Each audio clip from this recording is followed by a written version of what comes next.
If you've been running your cleaning business for a while, no doubt you have heard people speak about systems and processes. So when we speak about systems and processes, let's really break that down to understand exactly what it is that we're talking about.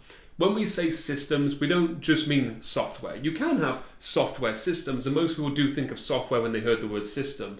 But a system is simply a means of achieving a consistent result. That's really what it is.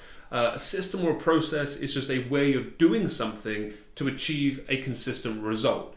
So your systems and your processes in your business are centered around results. And no doubt you already have systems and processes because there are already ways that you do things. But what you might not have done is you might not have architected those systems and processes to achieve a specific result that you have thought about before. It's so important because we need to have a universal way of doing things. It's so important because we need to understand what it is that we're trying to achieve. So KPIs, number tracking, data, all those things will go hand in hand with your systems because they're integral to one another. So when you hear someone talk about systems, processes, that's really what it means. But in order for you to be able to grow and scale your cleaning company long term, a systems-driven business is really what it is that you need.